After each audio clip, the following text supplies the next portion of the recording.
ทุกท่านเข้าวัดเข้าวารับศีลรับพรหลวงตาเสริมคุณค่าให้กับจิตใจกระทำความดีเรื่องนี้ไม่ต้องอายใครว่างจากการงานเมื่อใดเชิญชวนท่านไปทำบุญกระทำความดีเรื่องนี้ไม่ต้องอายใครฝากเพลงเชิญชวนหญิงชายอย่าอายเรื่องการทำบุญ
ต่อพระรัตนตรัยแก้วเจ้าสามประการ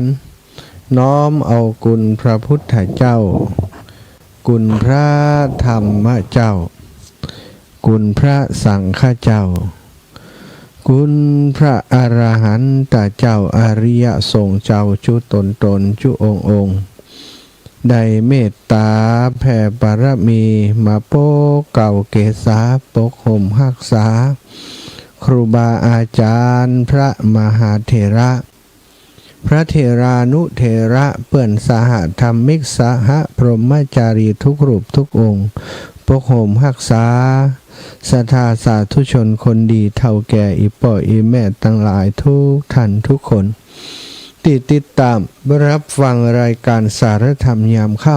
ำตั้งสถานีวิทยุเพื่อการศึกษาวิทยาลัยสงฆ์นครลำปางซึ่งออกอากาศจากวัดบุญญาวาสวิหารพระอารามหลวงโดยเมตตาบารมีของหลวงพ่อท่านพระครูอนุศาสตร์วรธรรมเจ้าคณะอำเภอเมืองลำปางสมปานเจ้าอาวาสวัดบุญญาวาสวิหารเอื้อเฟื้อสถานที่ตั้งสถานีพร้อมกับเจ้าหน้าที่ดูแลปิดเปิดไฟของสถานีดูแลความเรียบร้อยต่างๆครับสถานีวิทยุวิทยาลัยสงฆ์นครลำปางขอบคุณท่านดร.จิรศักดิ์ปันลำผู้อำนวยการสถานีผู้มีวิสัยทัศน์น้องดร.แอมพัชริยาฟองจันตาเจ้าหน้าที่สถานีฝ่ายรายการและน้องนัทสถาพรสุธาคำเจ้าหน้าที่ช่างเทคนิคของสถานีและน้องดิวอนุพงษ์จตาจินะเกาะร่วมโดยช่วยกันดูแลสถานีในฐานะช่างเทคนิคและกรรมการดูแลสถานีวิทยุวิทยาลัยสงฆ์นครลำปางตลอดถึงศรัทธาสาธุชนคนดีทุกคนทุกท่านสนับสนุนเป็นกะใจกายกะน้ำกะไฟกะอินเทอร์เน็ตของสถานีทำให้สถานีได้ออกอากาศตามปกติทุกวันทุกค่ำทุกเจ้าเป็นเวลาหลายชั่วโมงต่อหนึ่งวันมีรายการต่างๆหมุนเวียนสลับซับเปลี่ยนกันมามีตึงเพลงมีตึงธรรมะมีตึงสารคดีต่างๆเนาะครบถ้วนบริบูรณ์ในด้านข้อมูลและข่าวสารปบปากันวันนี้อาตมาภาพพระมหาสมชาติชาตปัญโยรับผิดชอบดำเนินรายการวันอังคารที่15เดือนกรกฎาคมศักราชพระพุทธศักราช2568วสาศรัทธาญาติโยมท่ามกลางข่าวสาร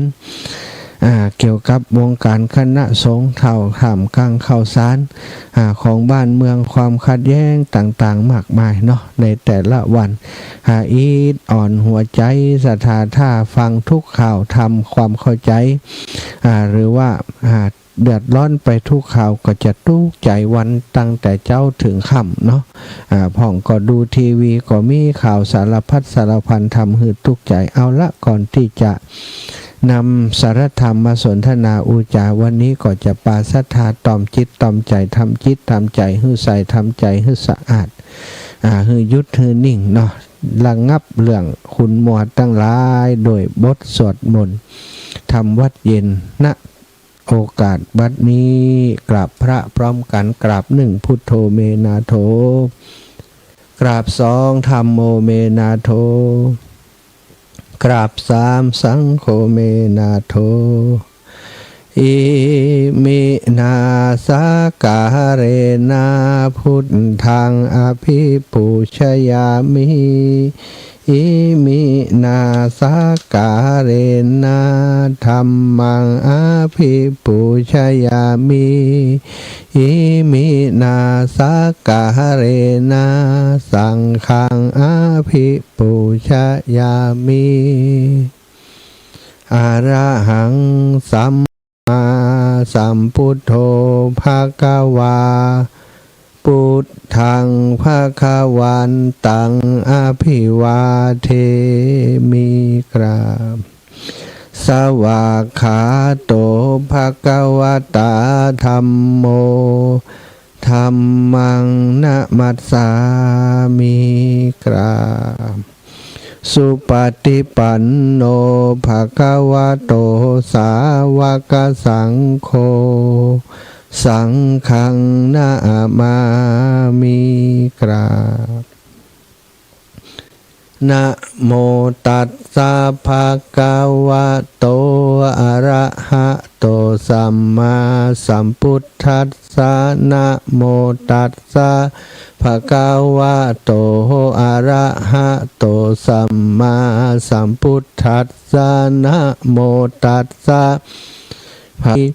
ตุติยัมปิสังฆังสารนังกัจฉามิตติยัมปิพุทธังสารนังกัจฉามิตติยัมปิธัมมังสารนังกัจฉามิตติยัมปิสังฆังสารนังกัจฉามิอิติปิโสภะคะวะอะระหังสัมมาสัมพุทโธวิชชาจารณะสัมปันโนสุขโตโลกวิทูอนุตตโรปุริสธรรมะสารถิสัทธาเทวมนุษสานังพุทโธภะคะวาติสวะคาโตภะคะวะตาธัมโมสันทิฏฐิโกอากาลิโกเอหิปัสสิโกโอปันนญิโกปัจจัตตังเวทิตัพโพวินยูหิติสุปฏิปันโนภะคะวะโตสาวกสังโฆอุชุปฏิปันโนภะคะวะโตสาวกสังโฆยายาปฏิปันโนภะคะวะโตสาวกสังโฆสามิจิปฏิปันโนภะคะวะโตสาวกสังโฆยะทิทางจัตตาริปุริสายุคานิอัฏฐปุริสปุคลาเอสะภะคะวะโตสาวกสังโฆอาหุนายโย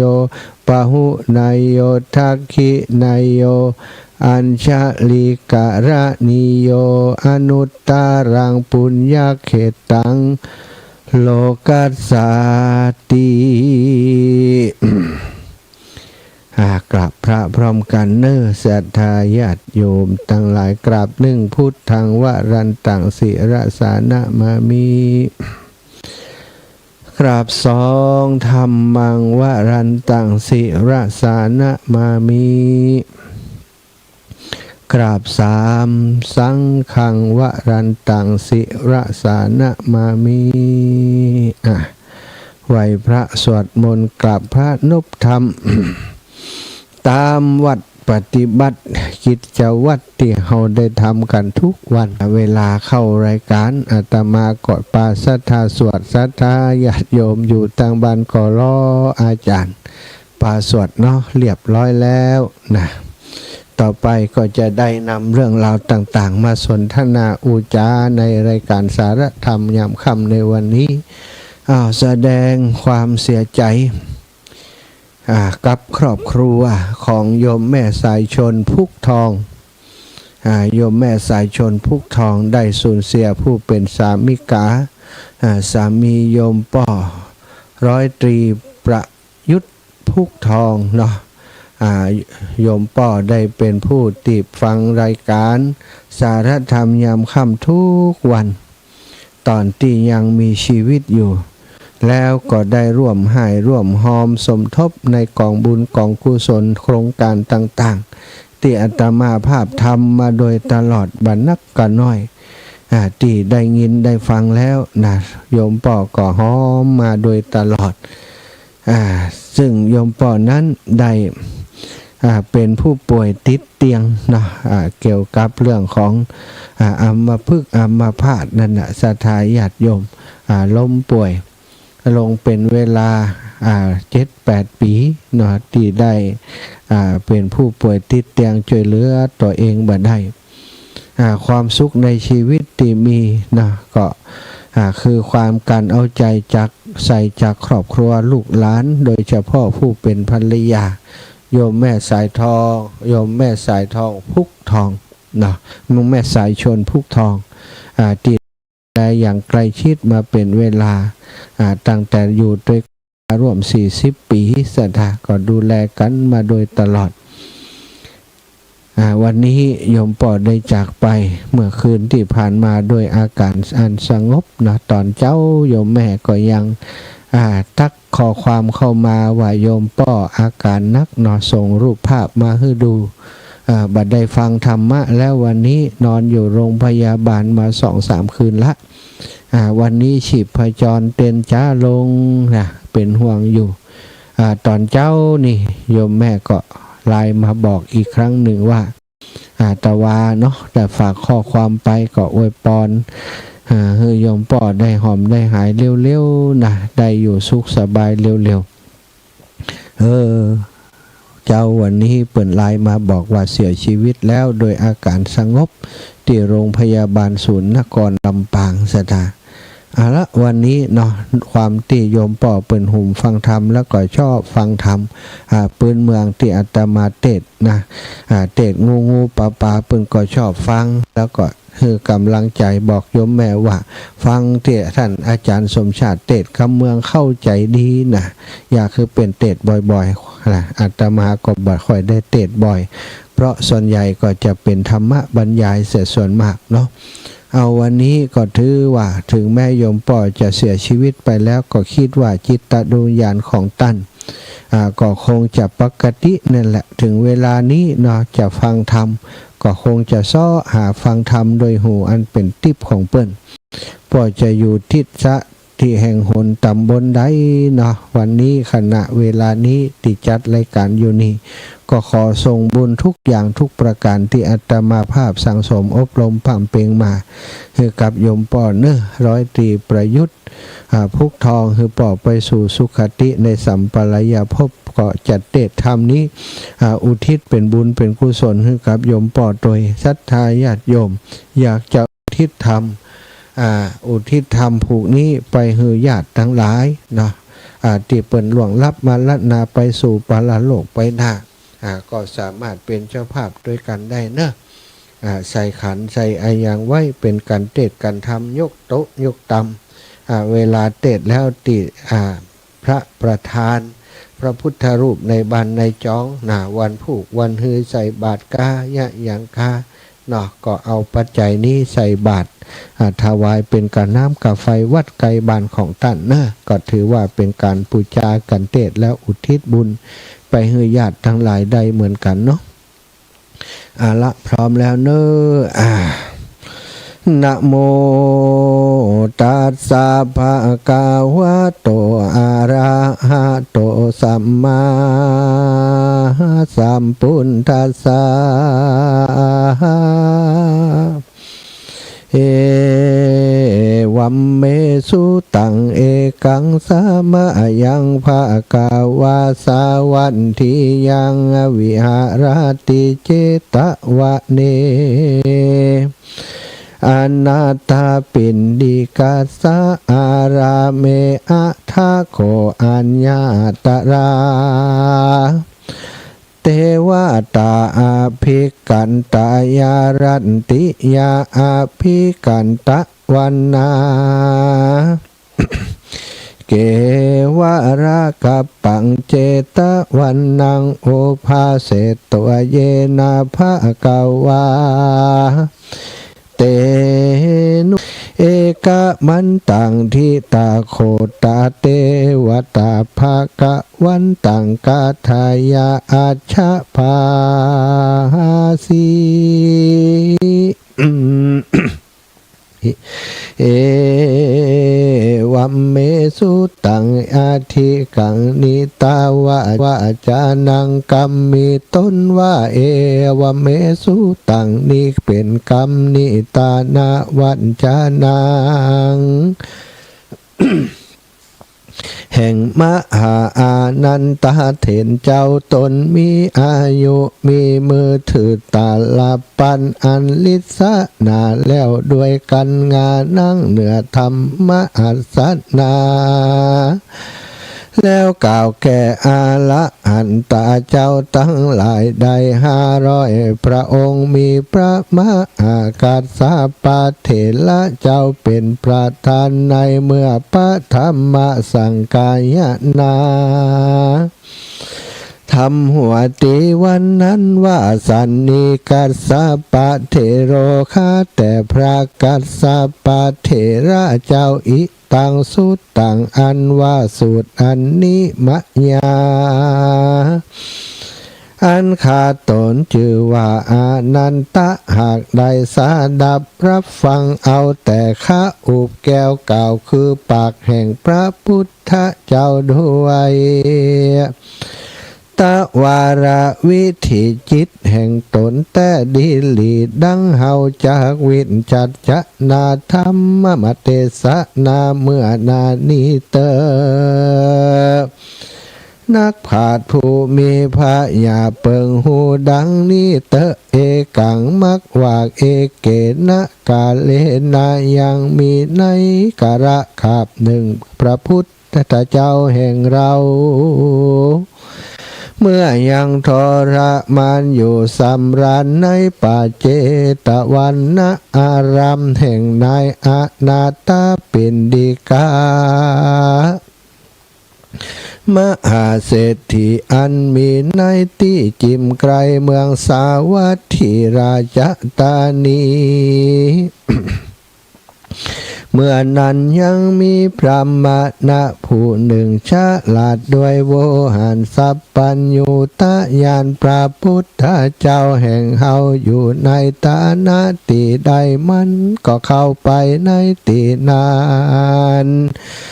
กันว่าเข้าไปแล้วมันก็ไหวนบคบยำปูจายังพระพุทธเจ้าแล้วก็นั่งอยู่ในที่ควันแก่ตนหันแล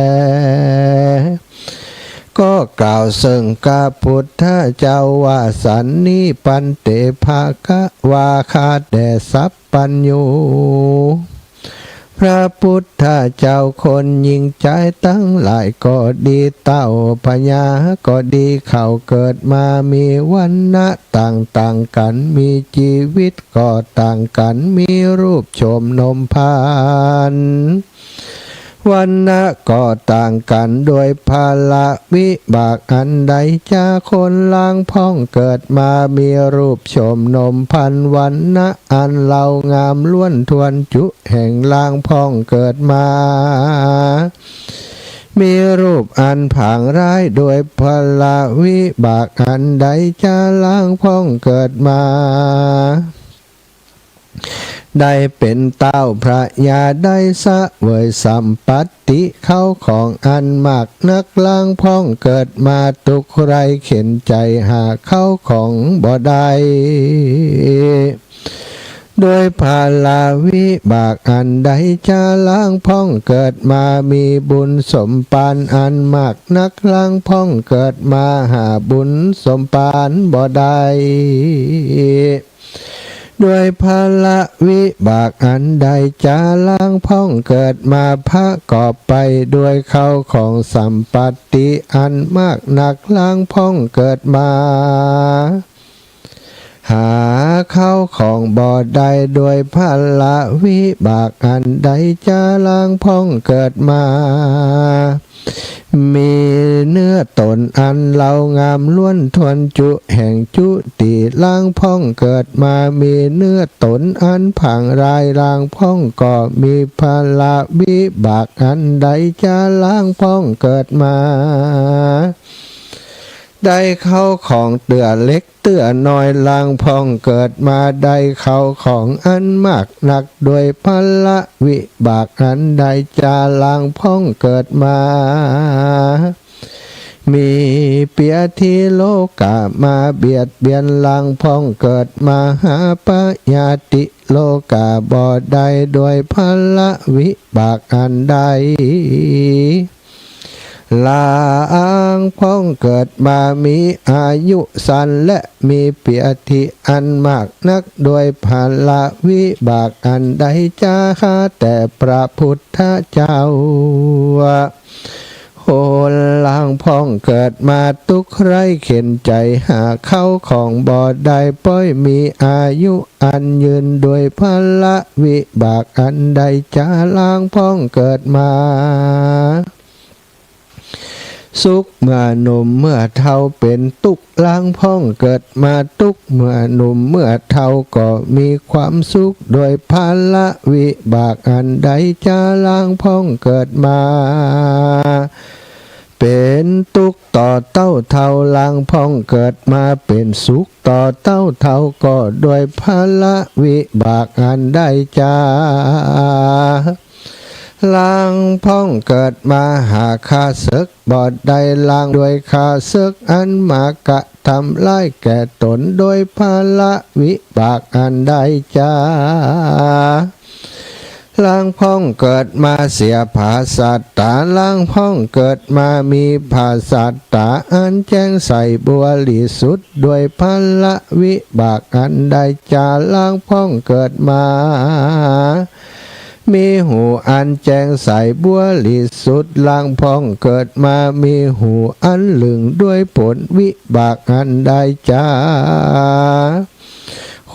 ละล้างพ้องเกิดมามีเข้าของอันมากนักป้อยบอกกินบอดตานอันใดล้างพ้องเกิดมามีเข้าของอันมากนักดูตั้งกินดูตั้งตานตามเปิงใจแห่งตนด้วยภาละวิบากอันใดจากคนตั้งหลายเกิดมามีพระญาปัญญาอันมากนักล้างพ้องเกิดมาหาพระญาปัญญาบ่ได้โดยภาละวิบากอันใดจะล้างพ้องเกิดมาเป็นติรักติจำเลื่อนใจแก่คนและเด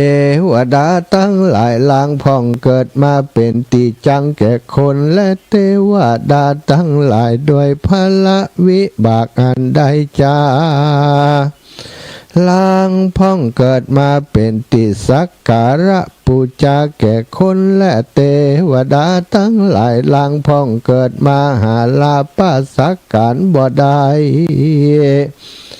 ด้วยผลวิบากอันใดจะปันเตภกวาข้าแด่พระพุทธเจ้าอันว่าภาละวิบากฝูงนี้ขอพระพุทธเจ้าจุงเทศนาแก่ผู้ข้าทั้งหลายแด่เธอที่นั้นพระพุทธเจ้าได้ยินคำแห่งพรามหากถามเป็นปริศนาปัญหาซึ่งตนดังอันพระพุทธเจ้าว่าจริงกล่าวว่าดูลาตันพรามกูตะถากตะนี่ปั๊มเปงยังปาระมีมานานได้46สงขายปลายแสนมหากัปจริงได้ทารัสปัญญาสัพปัญญู ตัณญัญจักตัดเสียซึ่งความสลังสันเตหะอันสงสัยแก่คนและเทวดาทั้งหลายและพรามทั้งหลายดูราตันพรามจงจักตั้งโสตภาสัตหูดาฟังยังรัสธรรมเทศนาแห่งกุตถาคตาแล้วจำไว้เจืองกตาตกะอันนี้คือเป็นคำสอนแก่ตันตั้งหลายแด่เธอที่นั้นพระพุทธเจ้าจริงเทศนาเปรสนาปัญหาอันตันพรามหักธรรมะดังอันพระพุทธเจ้าจริงกล่าวเป็นคาถาว่าดังนี้โยอภิรูปโปโจตาโสศีลสัมปันโนอัตตโนตานังพระมโนตัตตวตานังเตติดังนี้ดูลาทันพรามปุคละผู้ใดเกิดมามีรูปโฉมนมพันวันนะอันเหล่างามล้วนทวนดังอันปุคละผู้นั้นเกิดมาในภาวะจัดเมื่อก่อนวันนั้นมันได้พากอบด้วยศีล5ศีล8และได้หือตานตามอันเปิงใจแก่งตนเด็ดดังอันปุคระผู้นั้นจริงเกิดมา มีรูปอันเรางามเปื้ออันแลปุคาระผู้ใดเกิดมามีรูปอันพังลายดังอันปุคาระผู้นั้นเกิดมาเป็นคนในภาวะจัดเมื่อก่อนวันนั้น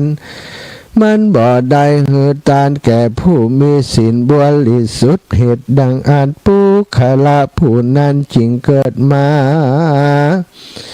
มีรูปอันผังร้ายเปื่ออันและดูราตันพรามปุคาระผู้ใดเกิดมาในข้าขุนเต้าผู้ญาปัญญาและพรมณะปุเรวหิตอันพากอบไปด้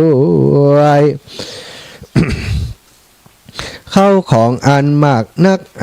ดังอันปุคาละผู้นั้นเกิดมาในภาวะเมื่อก่อนวันนั้นมันได้หือตานอาสนะเป็นต้นว่าตั้งและจองเครื่องอุปโภคบริโภคตีนั่งตีนอ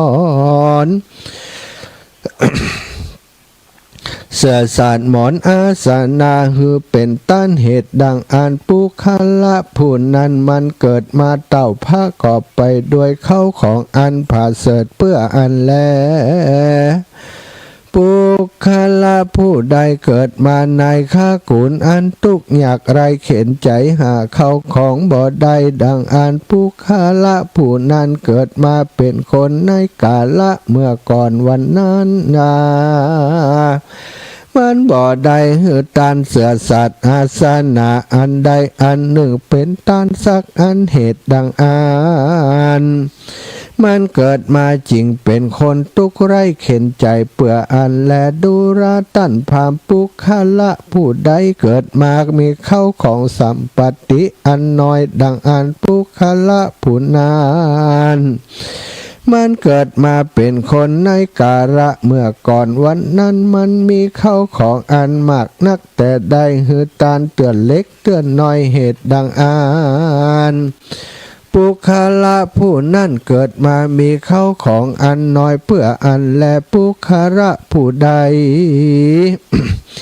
เกิดมามีเข้าของอันมากนักดังอันปุคละผู้นั่นเกิดมาในภาวะจัดเมื่อก่อนวันนั้นมีเข้าของอันมากนักมันก็หือตานมากนักเหตุดังอันปุคละผู้นั้นจึงเกิดมามีเข้าของก็มากนักเปื่ออันและดูลาตันพรามปุคละผู้ใดเกิดมามีเนื้อตนอันผางร้ายดังอันปุคละผู้นั้นเกิดมาเป็นคนในกาละเมื่อก่อนวันนั้นมันได้หือตันเขาน้ำโภชนาอาหารอันบ่เปิงใจตนบ่ดีบ่ลำเหตุดังอันปุคละผู้นั้นจึงเกิดมามีเนื้อตนอันผังลายเปื่ออันและดูราตันพรามปุคละผู้ใดเกิดมามีเข้าของสัมปติอันมากนักเมื่อไปรุนป้อยชิบหายเสียดังอันปุคละผู้นั้นเกิดมาในป่าวาจัดเมื่อก่อนวันนั้นมันได้อิจฉาริษยาตันได้กระทำตันได้วินาศชิบหายด้วยเขาของเสียดังอันปุคละผู้นั้นจึงเกิดมามีเข้าของปัญนาวินาศชิบหายเปื่ออันและปุคละผู้ใดเกิดมาหาเปียดที่โลกาบ่ได้มีอายุอันยืนดังอันปุคละผู้นั้นเกิดมาในภาวะเมื่อจัดก่อนนั่นนะมันบ่ได้ขาสัตว์ตัวน้อยตัวใหญ่และได้หือตานเข้ายาคู่และเข้าจังหันเป็นตานดังอันปุคละผู้นั้นจึงได้บ่ได้ทุกข์ยากไล่เข็นใจอยู่ต่อเต้าเท่าดังอันปุคละผู้นั้นเกิดมาเป็นคนในภาวะจัดเมื่อก่อนวันนั้นมันบ่ได้ฆ่าสัตว์ตัวน้อยตัวใหญ่แต่เต้าว่าได้รักษาศีลเมตตาภาวนาเหตุดังอันปุคละผู้นั้นจึงมีอายุอันยืนแต่หาเข้าของบ่ได้เต้าทุกข์ไร้เข็นใจเพื่ออันแลปุคละผู้ใด เกิดมามีเข้าของอันมากนักป้อยมีอายุสันดังอันปุคละผู้นั้นเกิดมาเป็นคนในกาละเมื่อก่อนวันนั้นมันใดหือตานก็มากนักแต่ว่ามาอันใดข้าสัตว์มาเลี้ยงชีวิตก็มากนักป้อยมีอายุสันเปื่ออันและดูราตันพามปุคละผู้ใดมีสุขเมื่อหนุ่มเมื่อเท่าบ่ได้กระทำบุญสั่งซักอันเหตุดังอันมันเกิดมาในภาวะจาดก่อนเมื่อนั้นมันได้กระทำบุญเมื่อหนุ่มเมื่อเท่าบ่ได้กระทำเหตุดังอันปุคละผู้นั้นจริงเกิดมาสุขเมื่อหนุ่มเปื้ออันและปุคละผู้ใดเกิดมาทุกข์เมื่อหนุ่มสุขเมื่อเท่าดังอันปุคละผู้นั้นเกิดมาเป็นคนในกาละเมื่อก่อนนั้นมันได้หือตานเมื่อเท่าเมื่อหนุ่มบ่ได้หือตานเหตุดังอันปุคละผู้นั้นเกิดมามีสุขเมื่อเท่าเปื่ออันล้านเกิดมาเป็นคนในภาวะจัดเมื่อก่อนวันนั้นมันได้กระทำบุญต่อเต้าเท่าเหตุดังอันปุคละผู้นั้นจริงเกิดมามีสุขต่อเต้าเท่าเปื่ออันและปุคละผู้ใดเกิดมาตุกต่อเต้าเท่าดังอันปุคละผู้นั้นเกิดมาในภาวะจัดเมื่อก่อนวันนั้นมันบ่ได้หือตานต่อเต้าเท่าและดูราตันพรามปุคละผู้ใดเกิดมามีตาอันรุ่งไรใสงามดังอันปุคละผู้นั้นเกิดมาเป็นคนในกาละเมื่อก่อนมันนั้นมันได้หือตานและมีใจจมชื่นยินดีซึ่งของตันแห่งตนเหตุดังอันปุคละผู้นั้นเกิดมาจึงมีตาอันงามปวลิสุดเปื่ออันและปุคละผู้ใด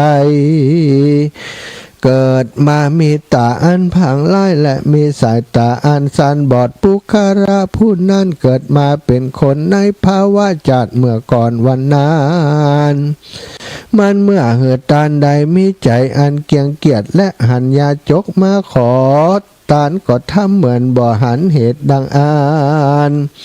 ปุคละผู้นั้นเกิดมาจริงเป็นคนมีตาอันผังไร่บ่ดีบ่งามเปื่ออันและดูราตันพรามปุคละผู้ใด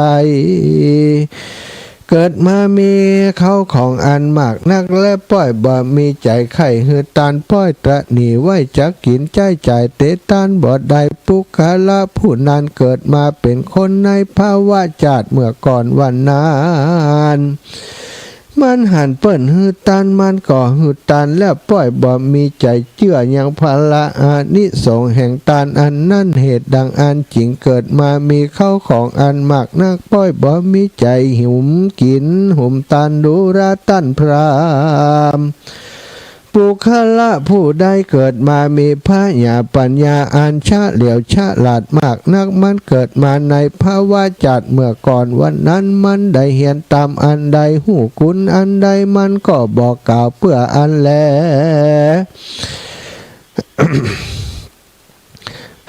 เพื่อแผ่มันก็บอกกล่าวเพื่อแผ่ให้ต้านผู้อื่นใดหูใดเข้าใจปุคละผู้นั้นจริงมีพระญาปัญญาเพื่ออันและปุคละผู้ใด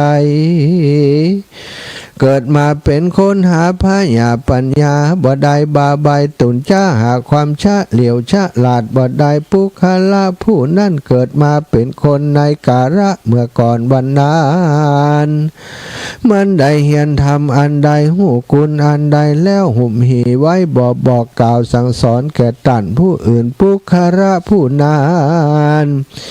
จริงเกิดมาหาพระญาปัญญาบ่ได้เปื่ออันแลดูราตันพราม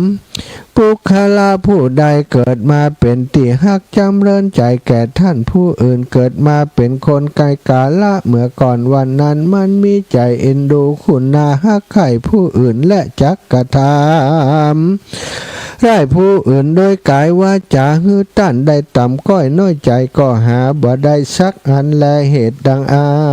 นป ปุคละผู้นั่นเกิดมาจริงเป็นที่ฮักแก่คนและเทวดาทั้งหลายเพื่ออันและปุคละผู้ใด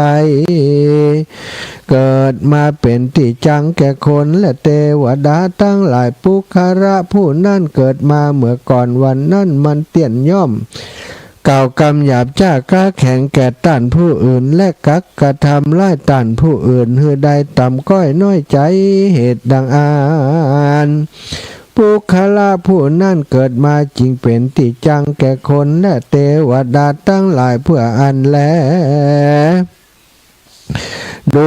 ราตันพามปุคละผู้ใดเกิดมาเต่าประกอบไปด้วยการกระทำบุญรักษาศีลบ่ขาดดังอ่านการจุติตายบุญอันนั้นก็จักนำไปสู่สวรรค์เทวกะเทวโลกได้เสวยสัมปติอันมากนักก็มีแลสัพพัญญูพระพุทธเจ้าเทศนาแก่เปสนาปัญหาแก่ท่านพราหมณ์ที่ได้ตามพระพุทธเจ้าพุทธบริษัททั้งสี่ก็มีใจอภิโลมจมชื่นยินดีซึ่งรัศธรรมเทศนาแห่งพระพุทธเจ้าดังอันก็ได้เสื่องโสดาสกตากาอานากาอรหันตาเป็นต้นก็มีวันนั้นแลส่วนอันว่าตันพรามก่อยออันจุลิขึ้นตังคะหม่อมไว้สัพพัญญูพระพุทธเจ้าว่าพันเตพระกวาคาแต่พระพุทธเจ้าอันว่าประธรรมเทศนาแห่งพระพุทธเจ้าได้สำแดงเปสนาปัญหาแก่ผู้ค้าทั้งหลายก็ได้เข้าใจจุภาการว่าอันแลส่วนตันพรามก็ได้ไว้นบขบยำยังพระพุทธเจ้าแล้วก็หนีเมื่อสุติอยู่แห่งตนก็มีวันนั้นแลเตียนั้นพระพุทธเจ้าก็สำแดงธรรมเทศนาเมื่อนาแก่บริษัททั้งหลายก็กล่าวเป็นคาถาว่าดังนี้ตัสสะมาหิบันดิโตโปโสปุเรนโตสุขามัตเตนะกัลยะปุญญานิปะละโลกัสสะมิงปฏิทาสัทธาภูตานังดังนี้ว่าภิกขเวดุราภิกขุทั้งหลายเหตุดังอันปุคละผู้มีพญาจักพัฒนาเอาสุขสามภาการแก่ตนดังอันเปิงกระทำบุญจักหักเป็นที่เพิ่งแก่คนและเทวดามีเตียงแต่ดีหลีและนาเมื่อพระพุทธเจ้าเทศนาคาถาอันนี้แล้วส่วนอันว่าปัญหาสัตว์ทั้งหลายก็ได้ถึงซึ่งธรรมอันวิเศษมีพระเปรตว่าโสตาปฏิภาละตามบุญสมปานแห่งตนอันได้คาถาที่การมาแต่ก่อนก็มีวันนั้นแล สัทธาสัพพัญญูพระพุทธเจ้าเมื่อสำแดงยังปัญหามหาวิบากอันตันพรามหากถามก่อนแล้วโดยภาคการดังกล่าวมานี่แลพระมานะปัญหานิทธิตามหาวิบากก็บังคมสมเด็จสัทธาจบลงไปนะจิตเจตนาตั้งมั่นไว้เพื่อจักอุทิศผลบุญทานไปฮือญาติกาวงวานหนึ่งในนั้นก็มีร้อยตรีประยุทธ์พุกทองซึ่งเป็นแฟนรายการฟังรายการอยู่ประจำแล้วก็ขออุทิศไปฮือกับหมู่ญาติกาทั้งหลายทั้งมวลของอาตมาภาพของศรัทธาญาติโยมทุกคนทุกท่านคือได้รับภาระนิสงผลบุญนี้แม้นว่าบุญนี้ไปจดไปเจือไปสู่จิตตะดวงวิญญาณของท่านเนาะก็ไปโคดค้ายยกย้ายจากที่ยากพรากจากที่ทุกข์หืดตันได้อยู่ที่สุขเป็นน้ำแล้วคือเมืองแก้วยอดเนลปานเมื่อไปอยู่ที่สุขสำราญแล้วก็ฮือปิกมาอำนวยอวยใจปกปักรักษาอย่างเจ้ามูลศรัทธาผู้เป็นเจ้าของแห่งบุญตาลผู้เป็นผู้ติได้ฟังน้ำฟังธรรมในวันนี้อุทิศไปหาท่านเจ้าทั้งหลายก็ขอเขาเจ้าได้อยู่ดีมีสุขได้มีอายุมั่นขวัญยืนนั่นจงจักมีตั้งแต่ดีหลีจัตตารโอธรรมาวัฏันติอายุวันโนสุขังปะลา เอาจบลงไปรวดเร็วตันใจมีเวลานิดหน่อยขออนุญาตขอบคุณอนุโมทนาบุญยังเจ้าเก้าเงามูลศรัทธาแม่บัวลอยสายเขียวแม่สุกแลกันทะญาติธรรมบ้านนางแลหลายคนหลายท่านเนาะน้องรินนะกนกพรสายเขียวและครอบครัวตัวร่วมโดยช่วยกันจัดหามายังแม่จัดหามายังขันแก้วตั้งสามถวายไว้ที่ศาลาปฏิบัติธรรมที่วัดบรรพตสถิตที่นี่วันนี้นิมนต์อาตมาไปฮับที่บ้านนางแลบัดเต่าแต่นั้นยังมีป่อวิราชแม่พิษสมัยเคลื่อนคำแสนพร้อมลูกหลานถวายเป็นวาระพิเศษส่วนตัวมาแหมซองนึ่งคุณโยมนินรัตน์อินตยศพร้อมครอบครัวถวายยอดตาลไปที่เชียงใหม่100 บาทวันก่อนและป่อวิราชแม่พิษสมัยเขื่อนคำแสนพร้อมลูกหลานถวายก้าไฟมาแหม50 บาทแม่สุพันยะเปงบ้านหม้อรวมมาแหม40บัพประสงค์ออกนามแต่ออกตังมาแล้วแหม40ยอดขันแก้วตัง3มาแหมส่วนหนึ่งเนาะแล้วก็มีพันตำรวจเอกหญิงนะผู้กำกับพรพิมลคงยานะข้าราชการบำนาญข้าราชกรมตำรวจนะได้ถวายปัจจัยมาแหม500 บาทปูจาธรรมนางนินรัตน์อินตยศถวายร่วมบุญกันเทศปีเกิดปีฉลูมาแหม100 บาทอนุโมทนาบุญเนอแล้วก็แม่จำรวยตาเดือนบ้านหม้อเนาะมาแหม40 บาทอันนี้ขออนุโมทนาบุญขอบคุณแล้วก็ขอบคุณนะตังศรัทธาแม่บัวเย็นจันทบหัวหน้าประธานดาวนะคุณแสงดาวจันทบนะได้เป็นผู้สนองคงควายเป็นสะพานบุญได้จัดหามายังพระพุทธรูปหน้าตักฐานพระพุทธรูปหน้าตัก20 นิ้วศรัทธาจะเอามาถวาย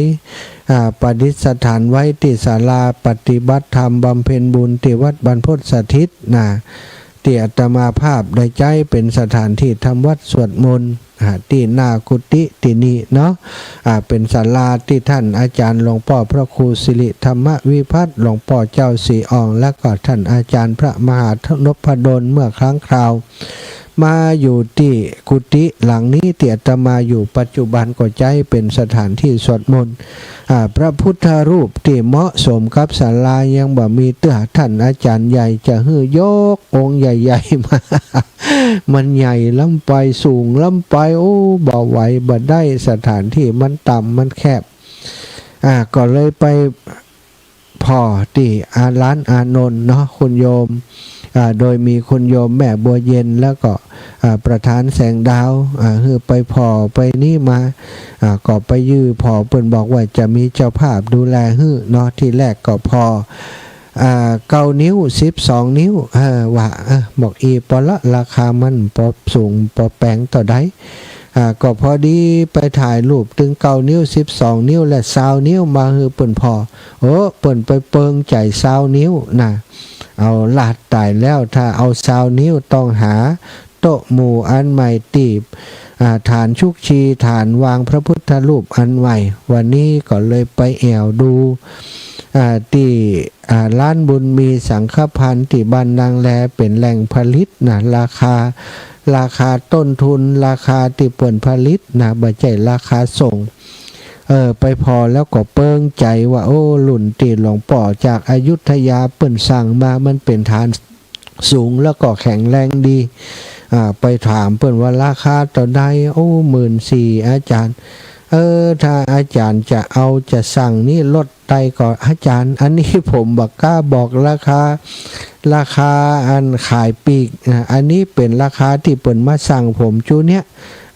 ราคานี้นี่มันแกะสลักหลายอย่างอาจารย์ที่อาจารย์หันเนี่ยเนาะราคานี้ผมลดบ่ได้อาจารย์นะถ้าจะเอาก็ต้องสั่งเอาเพราะนี้เป็นของเปิ้น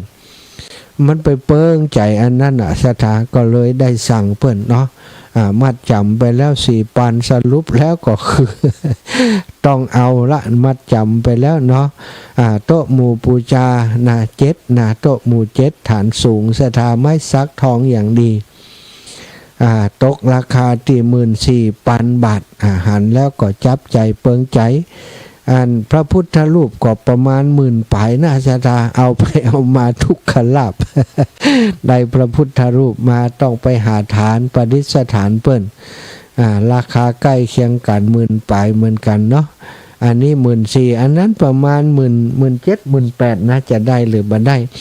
ถ้าบ่ได้ก็อาจจะต้องไปพอที่อื่นเนาะบ่อยากให้ตั้งเจ้าภาพเปิ้นลำบากใจถ้าราคามันสูงเกินเอาเปิ้นเปิงใจว่าก็แล้วกันเนาะบ่เดือดร้อนเฮาแต่ว่าตอนนี้ที่เดือดร้อนก็คือได้สั่งโต๊ะหมู่บูชามาแล้วอันนี้เล่าให้ฟังบ่ได้ใครจะร่วมด้วยช่วยกันก็บ่คัดศรัทธาแต่ว่าขออนุญาตบ่ฮับนาไมเนอะถ้าจะร่วมโดยก็โทรมาแจ้งปบปะกันที่ไหนก็สมทบมาว่าแม่ประสงค์จะร่วมปูชาโต๊ะหมู่ก็จะเขียนไว้ปิดทองหลังพระเขียนไว้ที่ฐานที่ฐานของโต๊ะหมู่ชุดนั้นเนาะคือกับอีปออีแม่ทั้งหลายไผจะร่วมโดยช่วยกันก็เจริญพรเนาะบอกกันมาได้เนอะบอกกันมาได้ห้อมกันคนเล็กคนน้อยก็ได้นะหรือว่ามีไผห้อมก็จะยินดีที่จะซื้อถวายไว้ในพุทธศาสนาคนเดียวแต่จะขอเอาชื่อของแม่ย่าเข้าใส่ตัวแม่ย่าคำแต้มคมคือเปิ่นได้บุญโดยลูกบ่าวเปิ่นหลายๆเนาะใครจะร่วมกันก็ขออนุญาตเป็นหลังไม้เอาเนอะหน้าไม้นี้ขออู้เรื่องเฉพาะเรื่องของตั้งธรรมหลวงกับปอละเนาะอันนี้เป็นเรื่องเสริมเข้ามาเป็นเรื่องที่ใครอยากจะได้บุญโดยก็แล้วแต่สถานเนาะอันนี้ถือว่าบ่ได้เรียกร้องขอความช่วยเหลือแต่ว่ายินดีจะรับความช่วยเหลือหากศรัทธาโอ้มันเป็นโต๊ะหมู่อีแม่ก็อยากได้นะคนทั้งหลายมากราบไหว้บูชาพระพุทธรูปประดิษฐานตั้งไว้อีแม่ก็ได้บุญอันนี้ก็บ่ว่ากันเนอะสำหรับตอนนี้เนาะก็มีคนทยอยให้หอมมาเรื่อยๆแล้วนะสำหรับกันเทศตั้งธรรมหลวงเนอะตอนนี้มาไล่เก้ามาไล่ปลายนะก็ยังบ่ได้ลงจ้ะนะมากาถาปันแล้วก็อานิสงส์อันสันเวชสันตละอันนี้จะเป็นระดับหมู่บ้านเนอะเป็นหมู่บ้านเป็นชุดเป็นคณะเนาะ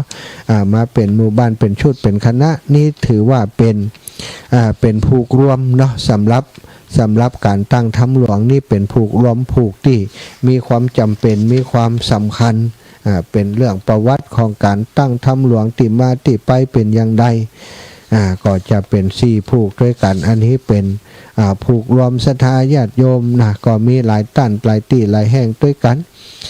พี่น้องบ้านฝ่อนบ้านต้านะบ้านศาลาหลวงนะพี่น้องบ้านจุดหลวงบ้านโปงใต้บ้านพี่น้องทางบ้านนางแลนี่นางแลก็จะร่วมตัวบ้านนางแลโยมแม่บ้านมอทล่านี่ก็ทายจะร่วมกับนางแลแม่ย่าบัวลอยสายเขียวเขาเนาะแล้วก็ญาติโยมจากประจำก็บอกว่าจะร่วมมาด้วยนะท่านอาจารย์นะอันนี้เดี๋ยวก็ก่อยอูกระจากันดีๆก็ก่อยจดทีหลังเนาะเอามาวันนั้นเลยก็ได้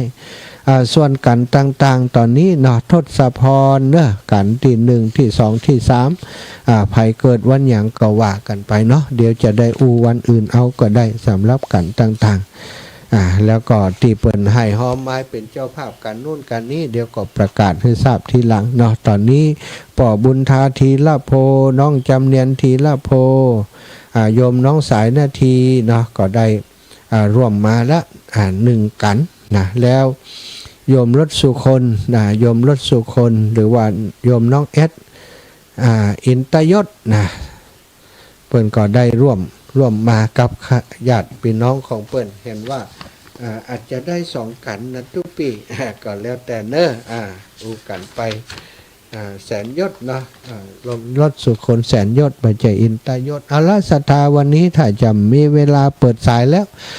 ศรัทธาพี่น้องบ้านโถกหัวช้างหนองห้าบ้านตุ่งนาหัวตุ่งโทรมาหาแต่เจ้าอาจารย์จะมาบ่ได้เอาไปวันผูกเนื้อปะกันวันผูกเนาะโทรมาเปิ่นจะต้านขันเข้าอีหรอบริการสาธารณะตัวเนาะทำบอกเปิ่นเกาะเหมือนไปหาเปิ่นเถื่อเปิ่นจะบ่ได้เตรียมตั๋วเปิ่นจะจมเห็นมั้ยวันนี้งดการโทรศัพท์เนาะเพราะเวลาจะหมดแล้วก็ขออนุญาตนำรายการจากลาไปโดยเวลาเพียงเท่าเท่านี้ก่อนแลก็เดียวจะไปจัดที่เชียงใหม่แห่มอยู่เนอะจัดตาโรธรรมาวัฒนติอายุวันโนสุขังพระลัง